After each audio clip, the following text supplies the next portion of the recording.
All right, welcome everybody. This is Derek Bodner. I'm joined this week by Mike O'Connor, my colleague over at The Athletic Philadelphia. How you doing, Mike? I'm doing good, man. I was just, right before we started recording this, I was watching the Celtics and Spurs, trying to figure out why the Celtics aren't a better basketball team, and I still have no answers at all. Yeah, they will go through stretches for weeks at a time where they look very, very good, and then they'll drop 4 in a row. Granted, 3 of them now against pretty good competition and the Charlotte Hornets. But that collapse the other night against Charlotte when they held that big lead heading into the fourth quarter and then got smoked. They are a team that feels very volatile. A little bit like the Sixers at times, where they can be up or down. Although the Sixers lately have been way more up than down. But they're a team where I think every other fan base, every other top team, Toronto, Milwaukee, are looking at like, we can beat them. They're much weaker than we thought. We have a better chance than maybe would have thought before the season started. The Sixers, we'll see. I think there's still a lot of acknowledgement that Boston tends to bring out the weakest parts of the Sixers. Some of that narrative, of course, may have changed this past week, and that will be a focus of this podcast, of course. But yeah, I think the Sixers did make up some ground in the narrative department this week, for sure. I mean, I wrote about it in my preview piece, but it just felt like there was such a psychological weight heading into that Celtics game. And I mean, if they would have lost, and especially if the game would have continued like it did in the first half and they lost handily, that would have been, I think, a huge blow psychologically, and just in the national perception of the Sixers would have taken a drop down. So it was definitely good for them to finally get that win. Yeah, it's funny. You rewatch the Celtics game, and there are a couple things that jump out. And we'll get into these more. But first of all, Embiid asserting himself in a way that he hasn't against that team pretty much ever. Second of all, you had Jimmy Butler there to take advantage of mismatches, and you finally had the Celtics worrying about who they're going to stick a defender on, and not just the Sixers doing so, and that was good to see too. But the third is, I mean, they made shots that it seems like against the Celtics, they never freaking make. How many games against the Celtics over the last 2 years? You're now talking about 8 regular season games and 5 playoff games. Have we said, hey, the Celtics made shots, the Sixers didn't? And quality of shots might have not been that big of a disparity. But when it came down to it, Kyrie Irving makes a tough shot against Jimmy Butler that's well defended. In the playoffs, the Celtics made more open threes than the Sixers did. Finally, for once, for really what felt like the first time in those 13 games, the Sixers made tough shots, the Celtics didn't, and that went a long way. And does that, was there too much difference between when the Sixers lost by 3, back in February and the Sixers won that game? Probably not. Like, if you're projecting out to can the Sixers compete against the Celtics in a 7-game series, those games, how the teams performed in those 2 games are probably, the confidence level doesn't change all that much, or at least the probability doesn't change all that much, but the confidence level changes dramatically. And the Sixers really need one of those games where those tough step back jumpers by Jimmy Butler fell, where Joel Embiid asserted himself and got to the line and didn't turn it over, where things just went the Sixers' way. And it felt like so many times in that matchup over the past 2 years, it hasn't. And it certainly does have a drastic impact on the Sixers' confidence level, like you said. For sure. And I thought not just making shots for the Sixers, I thought it was big for them that, they were the team that sort of made smart plays and just made adjustments down the stretch when that's normally the Celtics doing that. I mean, the Celtics just, for example, they blew a couple switches. There was that one play where Tobias Harris screened for Jimmy Butler, and Irving and Tatum messed up the switch, and then Jimmy Butler faked the shot and fed Tobias Harris for a dunk. The Celtics had a couple of just strange sequences on the offensive end at the end of that game. Tatum missed an open 3 at the end, so it was funny to see the roles reversed, where the Celtics were the team that really blew the game in a lot of ways, and the Sixers were making all the right plays.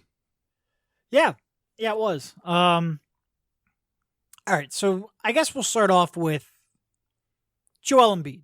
Obviously had a monster game, ended up with 37 points, 22 rebounds, 4 assists, only 3 turnovers, which when you consider the number of possessions he used, 3 turnovers is a really low number. 20 of 21 from the free throw line.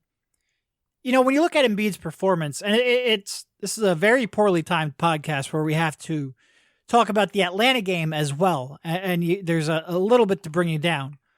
But when you look at his performance, there are certain points in the game where, you know, the Sixers were faltering many points throughout the first really 3 quarters of that game.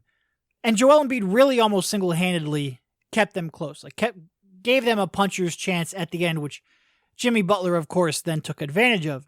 But, you know, Embiid scoring 10 out of 12 points for the Sixers, his own personal 8-0 run, things of that sort that MVP caliber players do. And it really was, you know, for a team that has had his number, and we've talked so much time, if you want to beat the Boston Celtics, you can't have Joel Embiid outplayed by Al Horford. You have to get your best player to the point where he is the best player on the floor. And that hasn't been the case for a long time. That was very much the case against the Celtics. And if you want, you know, we talk about shot variance and shots going in, shots not going in, things of that sort. To me, the one thing that was really different is Joel Embiid. And he really did a good effort. You pointed this out, I think, in your observations the day after. When I rewatched it, it was really evident. Where he was receiving the ball on his post-ups was drastically different than where he has. When he only has to make 1 dribble and a move rather than 2 or 3 or 4 dribbles, the world is just so much easier for him. And I thought he did a really good job of that against the Celtics. And in the first quarter against the Hawks before it all fell off the rails. Yeah. Yeah, and credit to Joel, because after the game, I mean, he went out of his way to say that was his focus coming in. And he said he felt like every time he plays the Celtics for one reason or another, he felt like he shies away from contact. And he said he just wanted to come out and be extra physical. And he definitely was. Yeah, I mean, I pointed this out in that piece, but I feel like one of the reasons that Horford and Baines are able to stop him so well, at least in the past, is because they're so strong, you know, containing Joel off the dribble. Joel likes to get the ball in the mid-post, make, you know, a jab step and try and drive to the basket. And both of those guys just absorb the contact so well. But Embiid has, I think, 3 inches on Baines and 4 or 5 inches on Horford. And what he was really able to do was just seal those guys off really deep and get a quick jump hook over them. That in addition to just bowling into them and drawing fouls. But, you know, like you said, it just seemed to be a focus of his, and he was really successful doing it. Yep. Let's see what else from that game. Like I said, it's kind of a shame that we're recording this now because we do have to then pivot to the Atlanta game, which after the Sixers had a 6-game winning streak and 2 big wins over the Bucks. And the Celtics, that does put a little bit of a damper on it. Not a great game from the bench, and we'll get to that. There aren't very many great games from the bench lately. No. They scored 8 points. What was that? 8 points. The Sixers starters scored 110, and the bench scored 8. 8 points on 16 shots too. I mean, they were dreadful, but at least you got the standout defensive performances from that group. Only 4 minutes from Boban in that game. Like we all sort of expect, he is virtually unplayable against that team. And it's not only just sometimes you talk like, oh, well, he can match up against Aaron Baines. Well, no, he really can't, because you still have to deal with Kyrie Irving off the pick and roll. And what in the hell is he going to do with Kyrie Irving off of a pick and roll? It's just a team that is very hard for him to get minutes against. That is and we've all said this, that is maybe the biggest concern right now, is what in the hell do you do with that backup center spot? You know, Boban obviously you're going to struggle to play him against many of the good teams, many of the teams you'll face in the playoffs. Jonah Bolden just doesn't look like he's ready from a scheme or a decision-making standpoint. And Mike Scott is Mike Scott. And when he's not making shots, is he, slightly more switchable than Mike Muscala or some of the people they've had before? Sure. He's also not the strongest interior defender or defensive rebounder. And, I mean, look, he makes his share of mistakes. Against the Hawks, that was real bad. That turnover late and that foul were just killers. There's nothing scheme about that. He just made, compounded one awful decision with an even worse decision. And he's prone to moments like that. And when his shot isn't going in, look, Mike Scott's a rotation player. Like, he will be in the playoff rotation. He would be on a playoff rotation on a good team. The problem is he's really your only reliable one outside of maybe James Ennis. And the fact that those words just came out of my mouth kind of show you exactly where the Sixers are. Yeah, they do. And it's easy to imagine, a guy like Mike Scott making those sorts of mistakes in a playoff series that can outright cost you a game or a series. And that's kind of a horrifying thing to envision. But going back to the backup center conundrum, I just think that you have to roll the dice with Jonah Bolden. Boban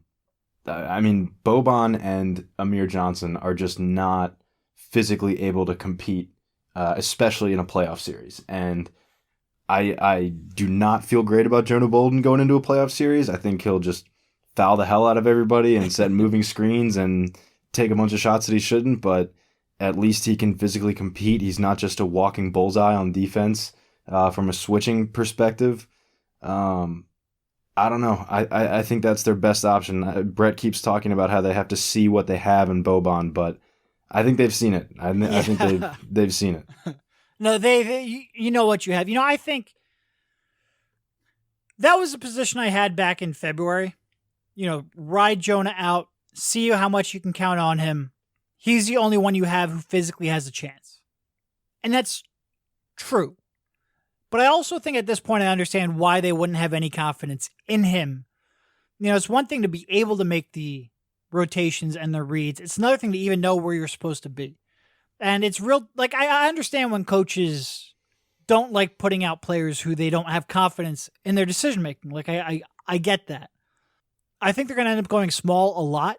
I think you're going to see a lot of Mike Scott and Ben Simmons as your backup five in the playoffs. That might be your most frequent, non-Embiid center rotation, if I'm being completely honest. How doable do you think that is? Just I'm curious, your perspective on Simmons at the five, because I personally, there was a time where I would have advocated for it, but I look at Ben defending Al Horford for stretches in the second quarter of the Celtics game, and he's just no match. And I don't think Ben defends the post very well.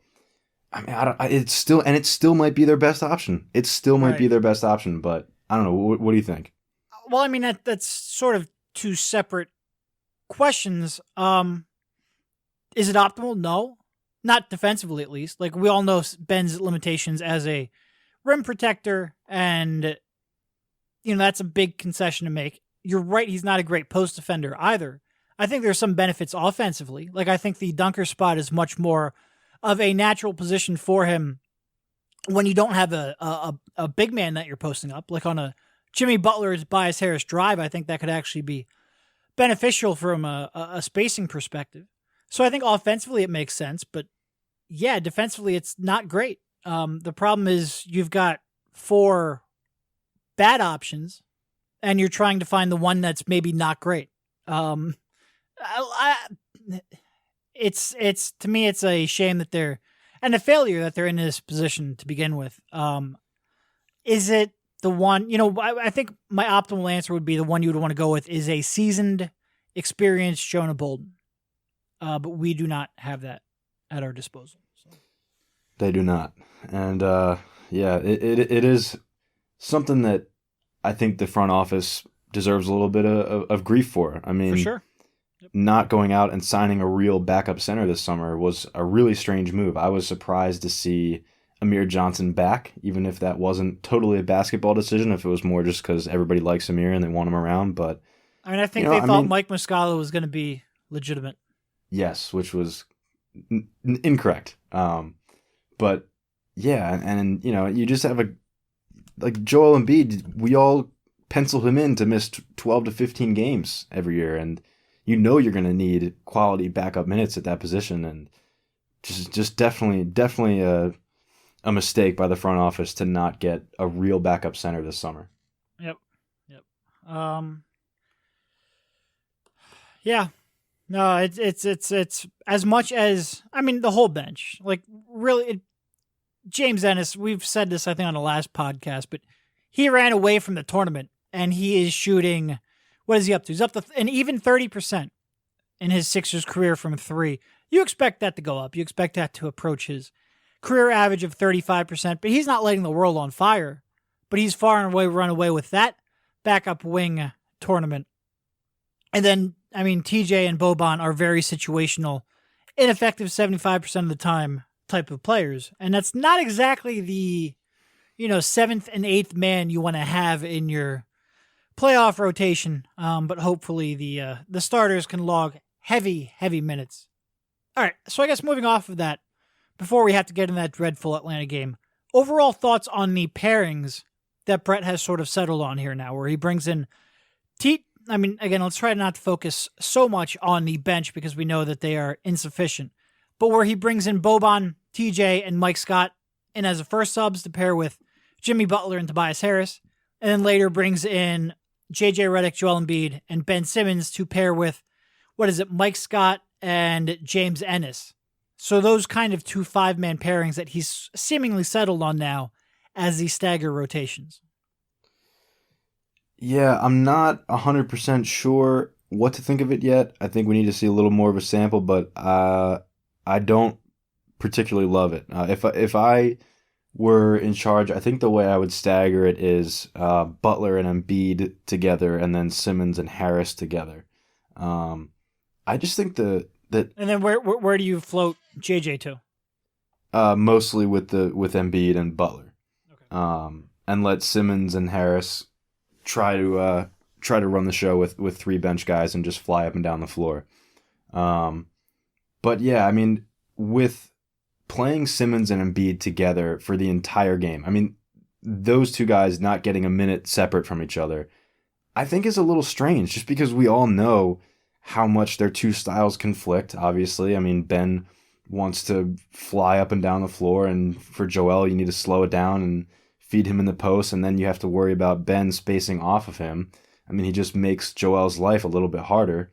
And I guess, the counter argument is that I think it's been really good for Butler and to a lesser degree Harris. We've seen Jimmy now, I mean, I think each of his last 5 games, he's scored over 20 points and been really good and really found his place in the offense and looked really comfortable. And maybe that's something that just, not being with Simmons and Embiid all the time is helping him with that. But I just think that you have to cater to Joel more so than anyone. And having Simmons with him is definitely going to hurt him. And it's definitely not helping Ben with, just the way that Ben likes to play. So I'm not very optimistic on it. Maybe it's just an experiment thing on Brett's part, but I can't see that being the optimal combination in the playoffs. Yeah, I mean, I certainly think that it was a move to get Jimmy Butler going, and specifically to get him more aggressive. I think that there was a little bit of feeling out period with Jimmy, where he was trying to figure out, exactly when to be aggressive, when to pick his spots. And I think removing Simmons, both because of his floor spacing, but also because of how much he has the ball in his hands, Jimmy is going to have much more of a shot creation and initiation responsibility when he's paired with TJ McConnell than with Ben Simmons. And I think that is a lot to do with trying to get him going and trying to maximize Jimmy, probably both because you need to get Jimmy Butler doing more than he was doing in the first 10 or so games with Tobias Harris, but also because, you want to keep him happy. And Jimmy likes running the offense. He likes being a quote-unquote point guard. He likes doing things of that sort. So I think it's probably a 2-pronged part there. And I think it did help. I think that there was moments from Jimmy that we haven't seen previously to that, especially after the Tobias Harris acquisition. It seemed like there was a little bit of a feeling out period. So I think from that perspective, it was fine. But I agree with you that the question has come down to how much does that maximize Joel Embiid? And, we've talked about that fit with them for a long time. Is that trade-off worth it? Do you need to do more to get Embiid proper spacing around him in the post and on drives to the basket? I think that is a fair concern. I think my other concern would be, do you have enough defense there in that Butler-Harris lineup? And I don't know. I'd really have to dive into the numbers there to see how well they're playing. Off the top of my head, I do worry about that. But those would be my 2 concerns, maximizing Embiid and then also maximizing or keeping them competitive while Joel Embiid and Ben Simmons are both on the bench. Yeah, for sure. And the other thing that we forgot to mention is that when you play Joel and Ben together, you have to have like a couple minutes in there somewhere where TJ is also playing with them, just because they only have 8 guys, right? And that spacing is not very pretty, and it doesn't help anybody. Nobody is really gonna be able to operate well in that environment. It is worth noting, for as much as we talk about the Embiid Simmons fit, and specifically in maximizing Joel, the net ratings when those two are on the court over the last 2 years have been outstanding. Pretty consistently That's true. Outstanding too. So for as much as maybe from a conceptual fit, and certainly a stylistic fit, maybe their defense is just so good that, yeah, you might not get quite optimal Joel Embiid in the post, but you can make up for it by being the best version of the Sixers you can be defensively. So maybe that is that is offsetting that a little bit. That's true. That's true as well. Let's see. Jimmy Butler usage in that lineup is actually only a 22% usage rate. Huh. That's interesting. I would have thought that would have been higher. Looking through the numbers. I mean, it is true that a lot of Jimmy's scoring lately comes has just late been in like the fourth quarter. Erupting with in the fourth starting quarter. lineup. Yeah. Yep. That's interesting. He is certainly handling the ball more. I guess he's not finishing plays quite at the level that you would expect. He has a 72% true shooting percentage with that lineup, which is obviously outstanding, but not finishing quite as many possessions as we would have expected. But like we just kind of talked ourselves through, he certainly makes a lot of plays in the fourth quarter, and that is largely with the starting lineup, or at least much of the starting lineup, on the court with him. So interesting. Would be worth a deep dive on those numbers, which I'm not going to do in the middle of a podcast because I came unprepared, but certainly something worth inspecting. These Embiid Simmons two-man lineup, two-man pairing, plus 7.6 net rating this season, and that was a plus... when slow internet connections screw up a podcast. Hurry up. Are you looking for what it was last year? Yeah. I'm just getting a spinning dial on NBA, stats.nba.com. I think it was about the same. Perfect podcast. Way to go, NBA.com. Thank you. We've looked at those numbers so many times. We should have them memorized. You would think it should be on the top of my head. Absolutely. Yeah. Let me take away some of the filters. Nope. Fields are blank. What in the hell? All right, fuck it. We'll just... It was a good number last year. Moving on. It was a big number. A big number. The biggest numbers. Bigly number. All right, let's go on to that Hawks debacle. But real quick before we do that, a word from our sponsor, betonline.ag. March Madness is here with multiple games daily. Get your game on with betonline.ag.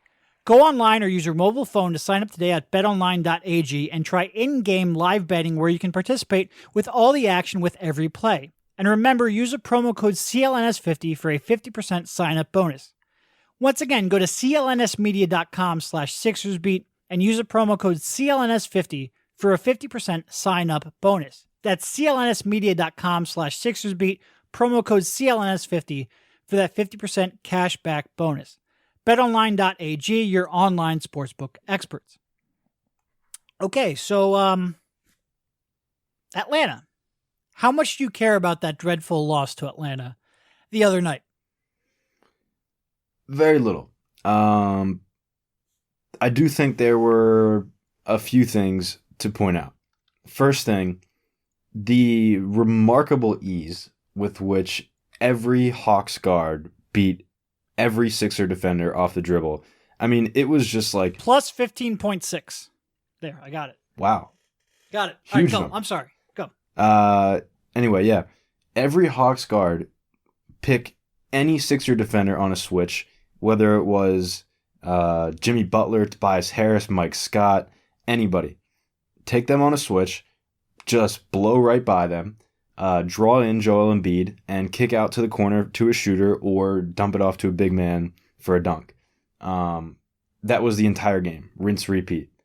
And it's alarming. Well, now hold on. They also tried to then trap the pick and roll, and then they dumped it off to the roll man or kicked it out to the corner. Rinse, repeat. Yeah. Exactly.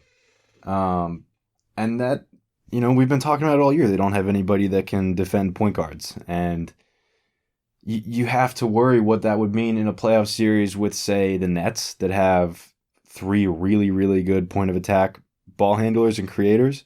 Yeah, I mean, that's really what that whole game was. I mean, obviously the Sixers didn't appear really interested in playing defense, and if they were, it would have been a different story. But, I mean, that's a huge concern, and that's been there all year. That's nothing new. The other thing that I found really interesting, and it gave me flashbacks to, maybe nobody even remembers this game, but like maybe their second game of the year, their third game of the year, they played Atlanta at home, and Lloyd Pierce just had the Hawks completely ignore Markelle Fultz off the ball and would send, like, Kent Bazemore was guarding him at one point, and Fultz was in the corner, and Bazemore was on the opposite elbow. Like, does that not feel like 3 seasons ago, though? Like, Brett very often brings up, I've had 3 different teams. And at some point, you're like, Brett, can you just stop saying that? Like, we get it. You've made a lot of transactions. But when you think about Markelle Fultz starting an NBA basketball game for the Philadelphia 76ers, and JJ Redick coming off the bench in the first half, but starting the second half, like, whew, boy, that feels like so long ago. It amazes me every time we bring something like that up. Go ahead. And by the way, at the beginning of the season, that Sixers team stunk. They would have been the 5th or 6th seed if they didn't make any trades. I had to watch one of those games a while back. I'd rewatched one of the games, and I just thought, wow, that team had absolutely no juice. Anyway, yeah, one of the things that Lloyd Pierce did last night was he did the same thing to TJ McConnell that he did to Fultz, and just had his defender completely abandon him. And I thought that was interesting. I think that's another thing that teams are going to do to TJ in the playoffs. And I don't know what the Sixers can do to counter it. And one thing they did in Milwaukee was they had TJ just like flash to the elbow, and TJ would just take like a 14-footer off the catch. And that kind of worked, but it's still really concerning that both of your point guards have to stand in the dunker spot when they play off the ball. It's really, they're such a strange basketball team, man. Yeah. And my third observation from that game is that Boban hit a 3. And we watched a basketball game where Boban Marjanovic and Alex Len both hit 3s, and Ben Simmons still has not hit one. Yeah. It is not the way you would optimally design a team in 2019. It is not the route the NBA has gone. That is for sure. Post up big man, non-shooting center, go make it work. Yep. Which I think explains a lot of the occasional clunk. Partly that, partly inexperience, partly, just high risk, high reward plays from both the system and the players. Anytime you post up a big man, it's going to be high risk, high reward. But yeah, that is not the direction the NBA has trended. The Sixers, it's interesting. You look at it, and they give up, I think, the 4th fewest 3-pointers in the league, which is always a more important defensive metric than how many the other team makes. I think the Sixers are actually first in opponent 3-point percentage. That's probably fluky. Not always. Like, Boston is pretty consistently at the top of the league in opponent 3-point percentage. Some of that has to do with who you're leaving open and what kind of shots you're giving up. But by and large, opponent attempts is a bigger number. But the Sixers are excellent in both. The Sixers give up the 3rd fewest percentage of opponent 3s from the corners. They give up, I think, the 3rd or the 4th fewest overall corner 3s. And by and large, those, I think, are good indicators. You look at their overall defensive performance, and it's never been quite what we expect it to be. And I wrote about this today, but there are certain trade-offs that the Sixers sort of willingly made to deny those 3-point shots and to keep Joel Embiid at the rim in the paint. And when you have a team like Atlanta And this is sort of the blueprint for every team that's kind of surprised the Sixers this season. But when you have someone like Trae Young who can pull up from almost anywhere on the court, and it forces the Sixers to kind of either switch, maybe screens they wouldn't want to switch, or trap or hedge pick and rolls that they wouldn't want to trap or hedge. Like, they just have never been crisp in their rotations. So you have a team that doesn't force turnovers, in part because your perimeter defenders are JJ Redick and TJ McConnell, in part because you play very soft pick and roll coverage. But now, not only do you not force turnovers, but you're giving up shots at the rim, you're giving up those open corner threes. A player like that, a player like Kyrie Irving, a player like D'Angelo Russell can sort of bring out the worst aspects of the Sixers defense without really allowing them to play to their strengths. And, I think that game was 80%. The Sixers just were not engaged defensively. And that's not a huge concern. But I do think there's a part of it where that kind of style of an offensive player has just troubled this team all year. And part of it is scheme. A big part of it is personnel. When your best on-ball perimeter defenders are 6'10 and 6'8, it's not exactly optimal. That is a weakness we've been crying about on this team all year, and I think it rears its head against players like that. But yeah, whenever they have to bring that third man in that coverage, it just breaks down very quickly. And for a team that doesn't really give up much from the corners, they sure did last night, and it killed them. That they did. I've been thinking about those numbers a lot lately. The corner threes and just how well they defend the 3-point line. It's interesting because I don't believe they were quite as good at that last year, and yet they were much better on defense. Yep. It's strange. I don't know the correlation there. Also, I believe the Sixers are among the best in the league in transition defense, which I found surprising just based on my eye test, but it was true. And that makes it all the more surprising that they're ranked this low in defense. Not that 11 is terrible, but you would think that they would be better. What I really found interesting when I looked at it, there's not been a single month. Like, if you just take the games played in October, the games played in November, not, a progressive ranking, but just those games, just the December games. There's never been a month where they've been better than 11th, and never been a month where they've been lower than 13th. Like, they have very consistently been barely above average, which isn't necessarily the goalpost you're aiming for. I think the Sixers would probably argue, hey, we've gotten burned by mid-range shots where we foul people a little more than you would want. And I think a lot of that's inexperience. A lot of that is, just not having the kind of defenders to defend straight up. But they foul a lot. They don't force any turnovers at all. I think they're the third worst team in the league at forcing turnovers. But they defend a three. They generally defend the rim, and they defend the corners. And I think they would argue that, hey, if give it enough time to normalize, that mid-range shooting will fall back. Will trend closer to our expected value of the shots that we've given up. And it's never quite happened with this team. And I think part of it is they're not that great at defending the rim, especially when Joel Embiid's out of the game. Because I think that's where a lot of the blown rotations really show itself. So I think they could be better in that regard. Certainly their defense from the center position when Joel Embiid's off the court leaves something to be desired. But yeah, this is a team that has never really felt like it has quite the bite defensively. And there's a lot of individual reasons you can pin your, individual reasons you can get behind. But I don't know exactly how you address that here in the next couple of weeks. I don't think it's like, I know a lot of people will want to harp on the switching defense. I don't think that is the crux of their problem.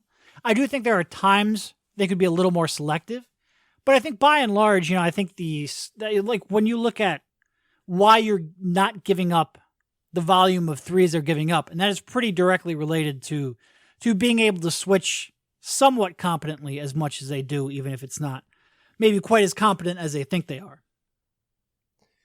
Yeah.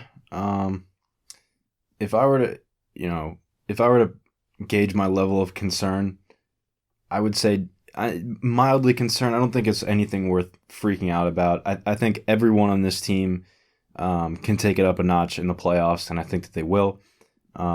It really has been surprising how much Jimmy Butler has coasted on defense, but I think that he clearly has another gear and that we'll probably see that in the playoffs.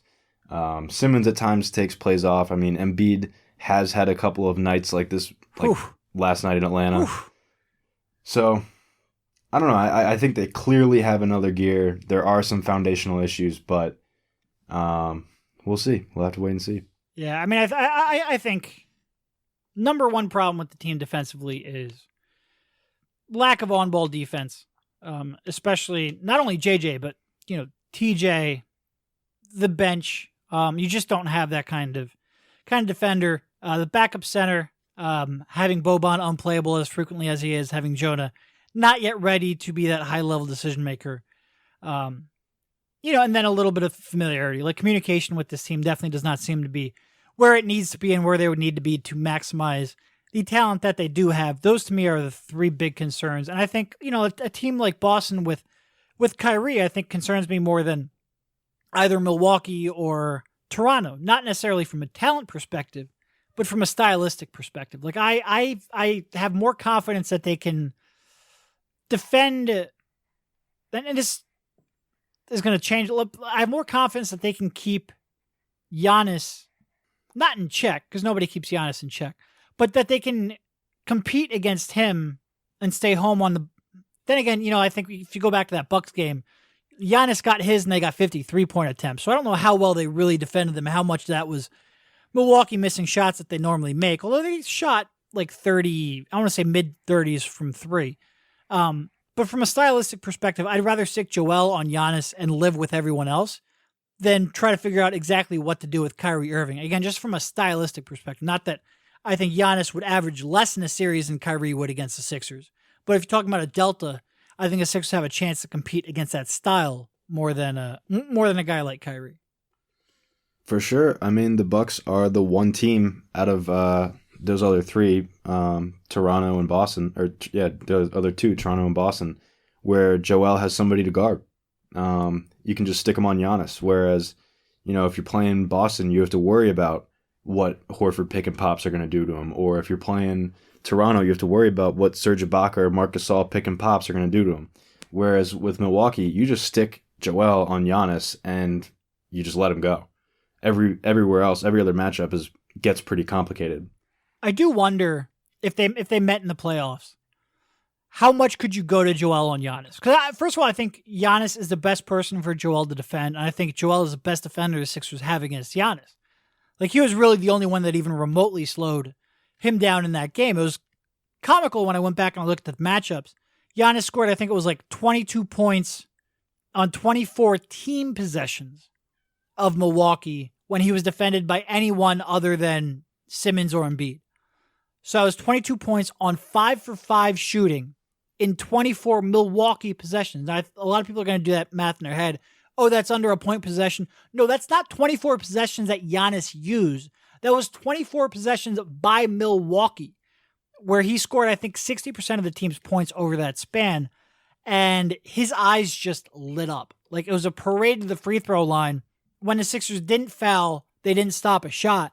And he just took over. And when you're talking about, 22 possessions over the course of an NBA game is like maybe 8 minutes of playing time.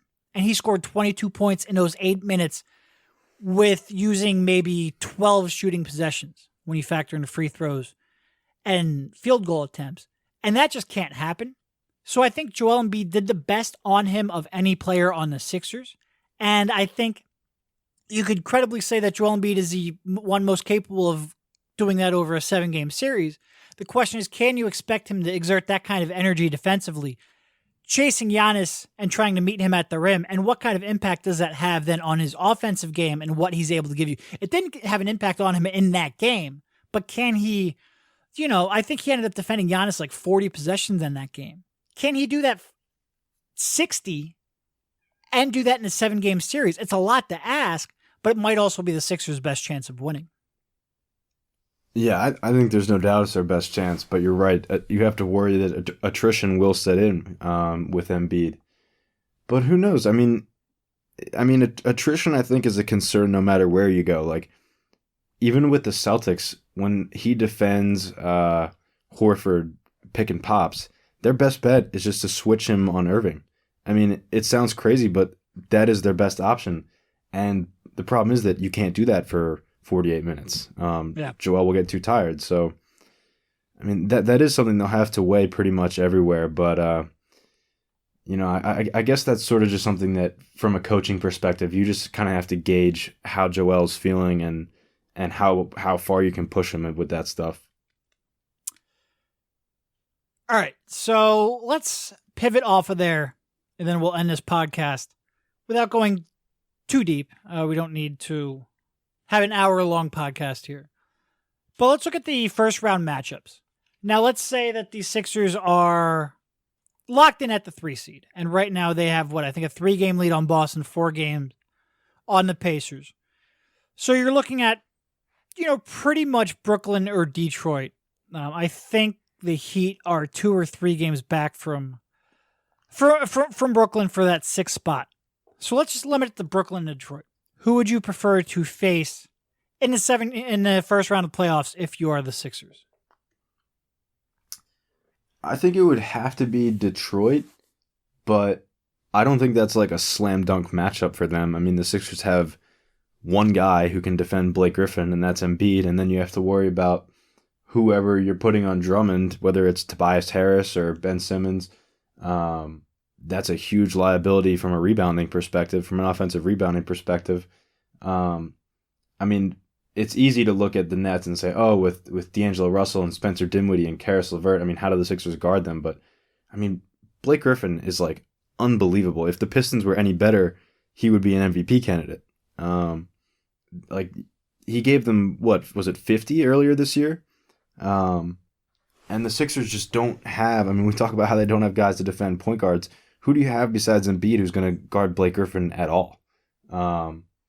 It's not, like I said, not a slam dunk matchup, but I do think it's slightly better than the Nets, just given how dynamic those 3 guys are off the dribble. And, the Nets are just, they play really, really hard, and they're well coached. Not that the Pistons aren't, but I think the Pistons just have fewer guys. And, the Nets, I think, cut at the Sixers' biggest weakness. Yeah, that they do. I think, the Sixers won the season series against the Pistons 3-1, winning the last 3 games. One of those games was a blowout, the last one. But the other 2 were relatively close. Like, one of them was a 6-point win, and one of them was right around 10. So not too close, but, they were more competitive than I think maybe we remember. But Embiid always has pretty good games against them. And he seems to really, not that you have to worry about that because Embiid's going to get up for any game in the playoffs, but there always seems to be a little extra juice from his perspective on those matchups. You can deal with their guards, although they've been shooting really well lately. Detroit has from the perimeter. That's part of the reason why they're kind of playing well of late. But you can deal with their perimeter attack much more easily than you could the Nets' perimeter attack. I almost called them New Jersey. It hasn't been that for a very long time. Come on, Derek, get with the times. But you can deal with that a lot more than you could the Nets trio of really tough matchups. And they have caused the Sixers a lot of problems. And you've got Russell now playing at a pretty high level. You've got Dinwiddie back, LeVert's back. Like they're at full strength. And those guys have been, like I said, really, really tough. The Nets have been one of the more fun stories, I think, to watch. Like the way that they have exceeded expectations and the way that they have taken some gambles that have paid off for a team that had so few avenues to get to being relevant. They've been interesting to watch. Do I think the Sixers would win against them? Yeah, I do. Like that's probably a 5 or a 6 game series if the Sixers are playing at anywhere near their peak.